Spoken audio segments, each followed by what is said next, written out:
Hello everyone, today I'm here to bring you another book haul. Today's video is so kindly sponsored by Book of the Month as well. If you don't know, Book of the Month is an online book service for, you guessed it, readers. All readers, honestly. They provide a curated selection of new and early release books each month for members to choose from.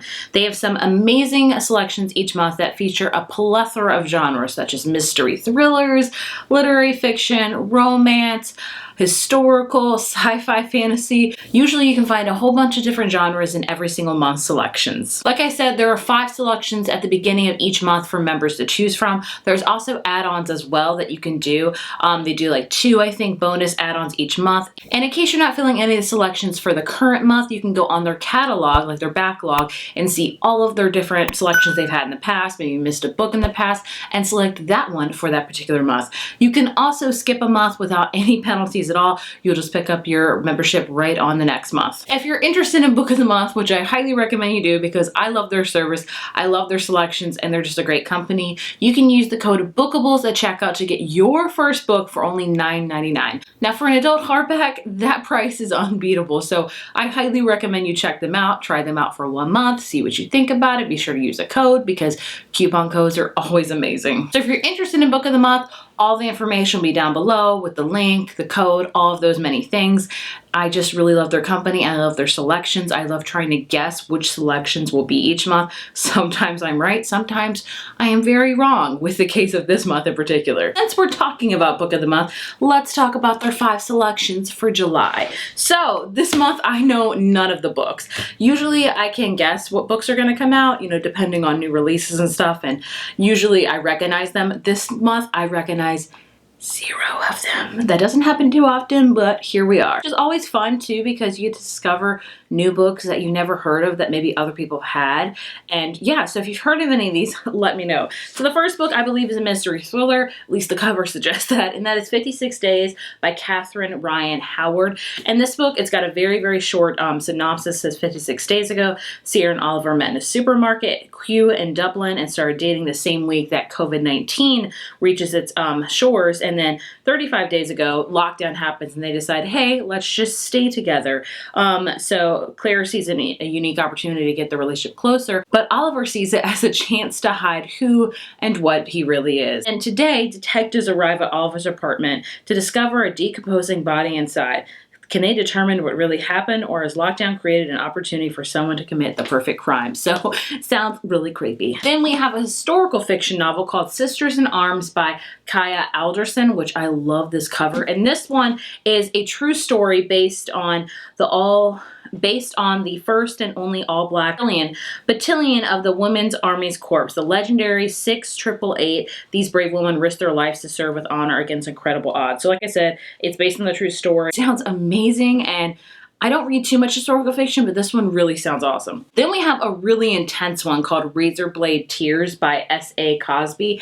And this one, I was reading the synopsis and I was like, oh my gosh, this is like an intense book that I could see also being a great movie as well. So it's about two fathers, a black father and a white father, and basically they learn that their sons are dead, and their sons were married to each other, and they both never really accepted them for coming out.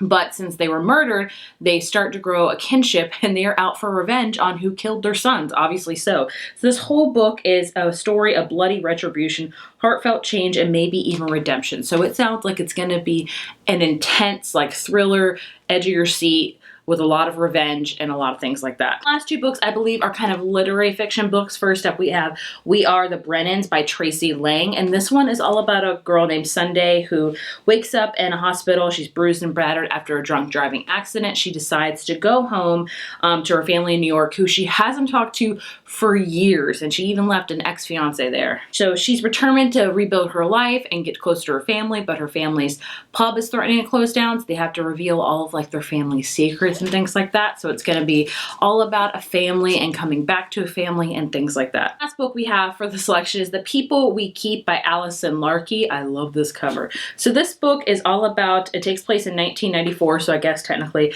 it's historical, even though I feel like the 90s were yesterday. It can't just be me that feels that way. So it's all about April, who decides that her home is just not doing well, so she decides just to kind of leave, and she drives without a chosen destination, ends up in Ithaca. And so it says, this tale is for anyone who has ever yearned for the fierce power of found family, or to grasp the profound beauty of choosing to belong. So it's all about kind of found family. So there are your 5 selections for July for Book of the Month. They sound really amazing. The one that kind of appeals to me the most are Razorblade Tears and perhaps We Are the Brennans. Those just sound really interesting to me. I would love to know if you are interested in these. And yeah, check out Book of the Month if you haven't done so. Like I said, all the information will be down below. Moving on to the rest of my book haul, not a ton. I did buy quite a few books this month. I said I was going to, and I definitely delivered on that front. This will probably be my last big buy because I have a child coming soon, so yeah, not a lot of time or money. But anyway, the first one being Dial A for Aunties by Jessie Q. Santanto, and I just posted this on Instagram, and so many people commented and said how much they love this book, how hilarious it was, how it's kind of like a mystery. It's basically, I've heard, like, it's kind of like Weekend at Bernie's, which if you haven't seen that movie, I don't love it, but I know about it. You know, I've seen it. But anyway, it's kind of like that. But basically it says, what happens when you mix one accidental murder with 2,000 wedding guests and then toss in a possible curse on 3 generations of an immigrant Chinese Indonesian family? You get 4 meddling Asian aunties coming to the rescue. I've heard so many good things about this. So I'm definitely saving this for like when I truly need a pickup, which might come soon. But I just, yeah, the amount of feedback I've gotten on it has just been astounding so far. Then another one I bought that I have already read is Last Chance Books by Kelsey Roedke. This is a YA contemporary all about this girl that works at a bookstore. It's kind of like her family's bookstore, and it's not doing the best. And she has this kind of flirtation with this guy named Jasper, who they start flirting more, and then she learns that he works at the bookstore across the street called Prologue, and they are kind of threatening to take their business. So obviously they become arch nemesis, and they just decide to take each other down.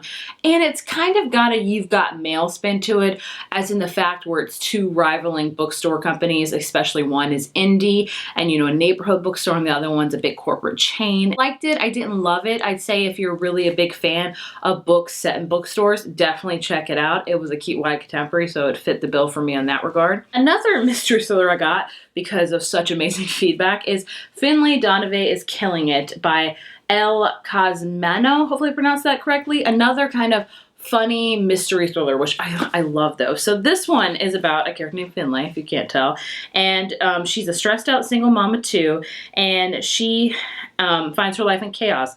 And the new book she promised her literary agent isn't written, and then Finlay's overheard discussing the plot of her new suspense novel with her agent. She's mistaken for a contract killer and inadvertently accepts an offer to dispose of a problem husband in order to make ends meet. She soon discovers that crime in real life is a lot more difficult than its fictional counterpart as she becomes tangled in a murder investigation. I mean, it sounds crazy, but I've heard literally nothing but amazing things about it. The next 2 books I got are kind of like baking books because I have a thing for books about baking. I think a lot of us do. The first one is Rosalind Palmer Takes the Cake by Alexis Hall. So this is about a character named Rosalind who's dropped out of college to raise her daughter, and now she's just landed a spot in the National's most beloved baking show. And so she's trying to win the prize money for her daughter, and I think she falls for somebody. So it's about a baking competition, and yeah, it says she's determined to bake it until she makes it to the top of the Britain's favorite feel-good baking show. So kind of like the Great British Bake Off, which we can all agree we probably love. I know I do. And the other baking one I got is The Kitchen Front by Jennifer Ryan. What drew this to me was the cover. It is stunning. But this one is a historical baking competition where it's set in World War II, and basically this BBC radio program called The Kitchen Front is holding a cooking contest, and the grand prize is a job as the program's first ever female co-host. So basically it's about, I want to say, for 4 different women, they're competing, and they each have very different reasons to win. So you get to follow them all throughout it, also while a war is going on in the background. I haven't heard much about this book. Like, I didn't even know it came out, which I wish I would have known because the cover intrigued me and the synopsis. But if you've heard about it, let me know. The last book I bought I have already read, and that is Local Woman Missing by Mary Kabika. This is my 3rd Mary Kabika book. It's a mystery thriller that it was okay. I don't know if I'd recommend it. It's about this woman that goes missing, and we also have another woman go missing and her daughter. And basically it takes place in 2 timelines. One, when those first people I told you about went missing, and then 11 years later when the daughter actually returns. And so it's very, I didn't love it. I felt like the ending was just kind of crazy. And then I don't know. It was just okay. It was a mediocre mystery thriller in my personal opinion, but that's just me. Take all my reviews, as I always say, with a grain of salt. Just kidding. I lied. I have another book that I totally forgot that I purchased. It's a nonfiction religious book. It's called The Well-Watered Woman. I love the cover. This is all about if reading your Bible feels dry and heavy, The Well-Watered Woman will bring you back to your passion to connect with Jesus. So it's all about that. And I'm 3 chapters in and really enjoying it so far. I always try to keep one of these on hand. It's kind of like my devotional, if you will. But yeah, I really enjoy it. So yeah. Moving on to all the books that I got sent for a review. So first up, I want to talk about some kids books, because a lot of you guys always ask me, like, you're interested in seeing kids books, and I do get a few kids books each month for my son. So yeah, I'm going to show them quickly. They're from, I think, mostly Penguin Random House and maybe Bloomsbury. But yeah, let me go through them quickly. First up is There's a Witch in Your Book by Tom Fletcher. If you don't know, this is a series. There's a dragon in your book, which is my son's ultimate favorite. Then there's a monster in your book. Now there's a witch in your book. It's just very interactive, I guess you could say. You have to your child has to interact with the book. They're really super fun, so that's awesome. And speaking of that, there's another new one called There's an Alien in Your Book, or at least this may be just the boardback version of it. The hardback version. I don't know how to say it, but they're just super cute, fun books that I know my son will love. Also, I have Monster Meditation. This is Being Patient with Cookie Monster, because it's always good to teach your children patience. I wish mine would learn more, but I think we all can attest to that. And basically, it's all about Cookie Monster. You know, what kid doesn't love Cookie Monster? And then I have another Halloween book. It's called Open the Witch's Door. It's like a 10 flap one, which these are just great for any age. I love getting these now, especially because I'm about to have another child, so I can just reuse all these. And my son loves Halloween books. And the last one is Dozens of Dash Hounds, and it's literally a counting book all about dash hounds and dogs, which is just great because my son also loves dogs. So those are just some quick few kids books that I got in the mail that I love. Like, I'm so gracious that I get kids books, because a lot of his favorite books are books that I've gotten for review for him. So that is so awesome. Moving into the last stack of books are books I got sent for review by publishers that are not kids books. The first 2 I am most excited about. The first one comes from William Amaro, and that is The X-Hex by Aaron Sterling. This one comes out in October. I plan to read it very, very soon. It's like a practical magic book, but kind of funnier. It's about a girl named Vivian who 9 years ago, she got her heart broken, so she did what any witch would do, is put a spell on that guy. Feel you, girl. And so basically she does that, and basically repercussions happen 9 years later. And so we have Reese, who is the descendant of the town's ancestors, comes back to town just to kind of reset the ley line. It's supposed to be like a standard ley line trip, which is just bizarre, but things are going really awry in this town. Like, it's attack from murderous wind-up toys, a pissed-off ghost, and a talking cat. So Vivian and Reese have to ignore their off-the-charts chemistry to work together to save the town and find a way to break the breakup curse before it's too late.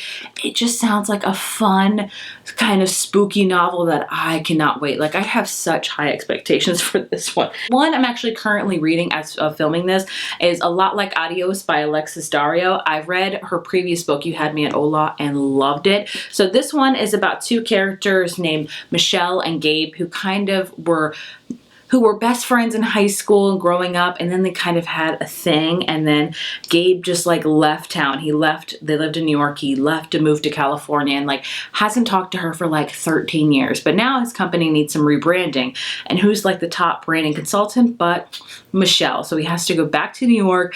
They start to talk about their friendship and maybe more. It's very steamy, enjoying it. Definitely a great second chance romance book for sure. I love her writing.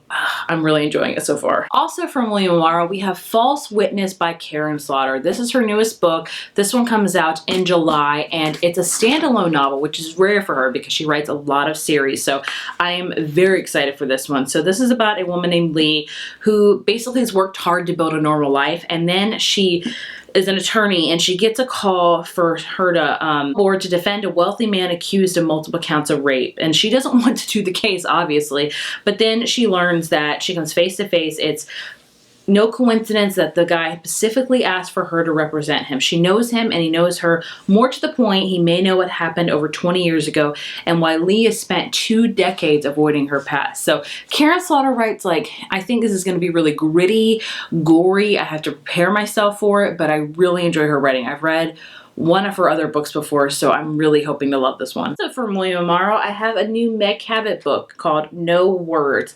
This one I don't know anything about. It says that welcome to Little Bridge, one of the smallest, most beautiful islands in the Florida Keys.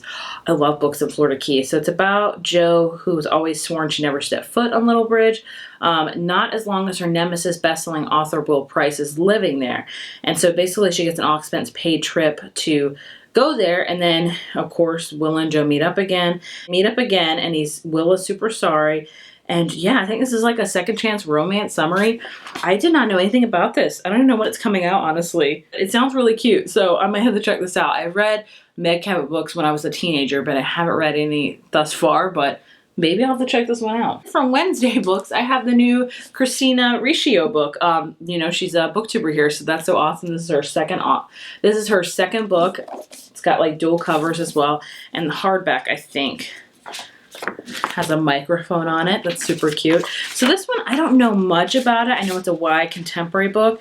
It says Freaky Friday meets The Parent Trap. Oh, that's cool. Basically, it's about Jamie and Siri are sisters separated at a young age by their parents' divorce. And I guess they meet up, now they reunite after more than a decade apart. They hatch a plot to switch places. It's time they get to know each other and confront each of their estranged parents.